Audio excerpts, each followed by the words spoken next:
Sometimes when I'm sharing ideas with you, you might notice this beautiful image here. I've got them all around. I've got one behind me and got one holding one here. I am a leader. This beautiful design came from a friend of mine, business partner, great artist, Nishan Kulian. I owe Nishan a call. If you're watching Nishan, I owe you a call, of course. But he came up with this great iconic image. I am a leader, and I use these as notes that I send out to people.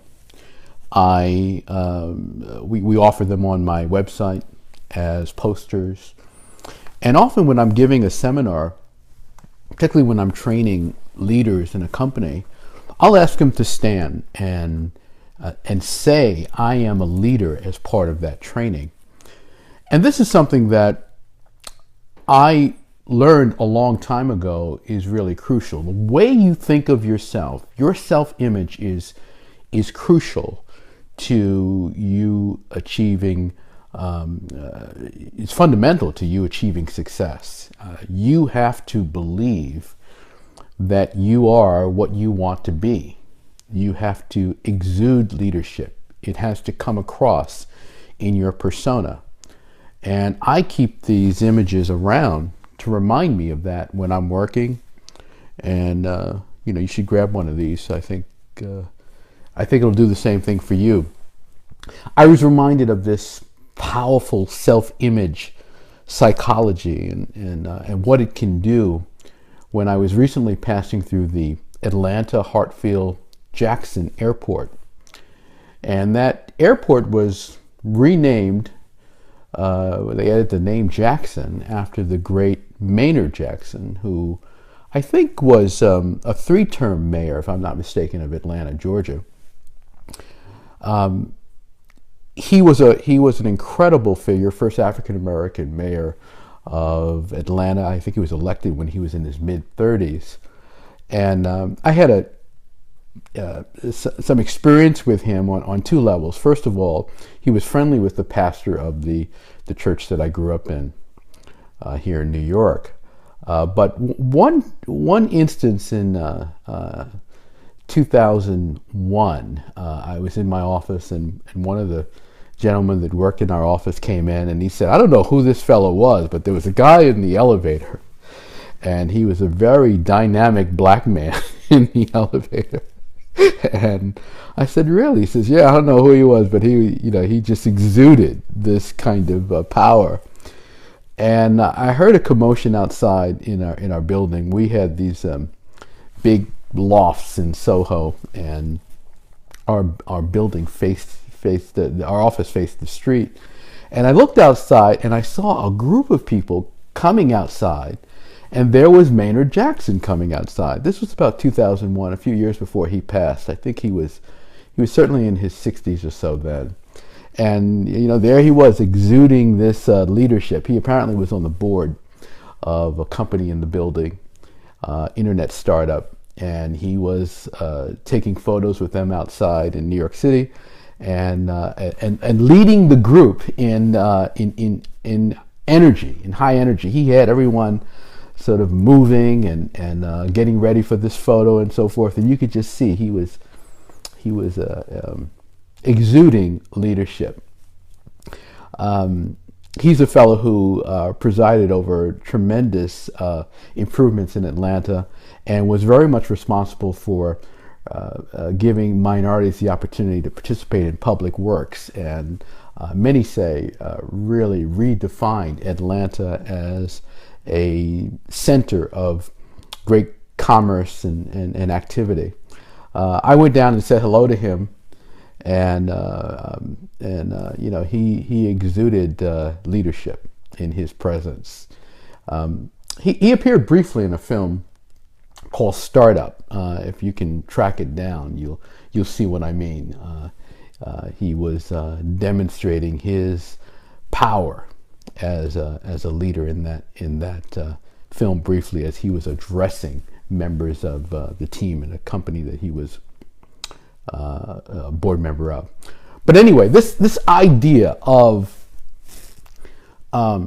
saying who you are, saying that you are a leader, defining yourself as a leader, even when you might be far away from that, even when it might feel that you are not there yet, crucial to your ability to rise to excellence, to maximize your potential, and to do everything that you are capable of doing. You know, a lot of people might say, well, how can I do that if I'm not a leader? In fact, I saw recently there was a story in the New York Times that was critical of a lot of colleges looking for young people to define themselves as leaders, to demonstrate leadership in their applications. And I think this is a great thing because we need more leadership in the world. We need people to not only lead organizations and lead people, but take command of their own capabilities and their own potential. I think if nothing else in this world that we accomplish in our life, it is learning how to rise to the level of leadership that we are capable of. And that's why I teach leadership. That's why I include leadership in my various portfolio of services and offerings. And that's why I think you should make it an important part of what you do. But you have to remember that in the process, in your quest for greater leadership, you have to define yourself as such. You have to say you are a leader.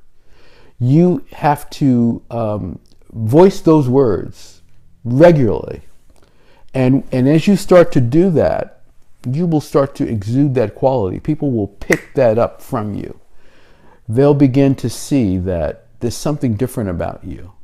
And what they're seeing is the change that's taking place inside of you as you stake claim to that title and to that state of being. Leadership is a state of mind.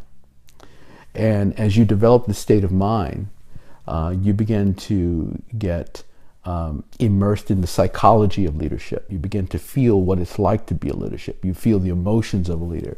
You then begin to talk like one. You begin to walk like one. You then get ideas associated with leadership. And you'll feel compelled to do some things that you might not have done in the past because they now conform to your redefinition of yourself. One of the first things that I challenge entrepreneurs to do when they're looking to build a business is to start to think of themselves as a leader. A lot of times there's a lot of garbage you've got to take out of your mind and put it out at the curb in order for you to rise to the level of performance that's possible. So I challenge you to say, I am a leader. To call yourself a leader. To demonstrate leadership. Put signs around your house. Put it on the refrigerator. Put it on your mirror. There's I think it was in This Is It, the documentary about Michael Jackson, and he talked about how when he would check into a hotel, and I forget what album it was. It might have been the Bad album. I don't know, but you know, he wanted 2 million in sales, and that's the first thing he would write on the mirror: 2 million in sales. Now, I don't think anybody would question that Michael Jackson was a leader in music around the world, on the planet. But he defined himself as such and decided that he needed to live up to that in his actions. So just like Michael Jackson and just like Maynard Jackson, you will exude leadership when people interact with you, and they will feel that. Just like Greg was in that elevator and he said, I don't know who this guy is, but you know, I feel something from him. They'll feel that from you. Call yourself a leader. Decide you're a leader. Stake claim to being a leader, and that leadership will rise in you. If you like this tip, give me a thumbs up. We're exploring excellence together. Share it with someone who would appreciate it and value from this information, benefit from this information, and value it. And make sure you subscribe to my channel because I have a lot more to share with you. I'll see you next time.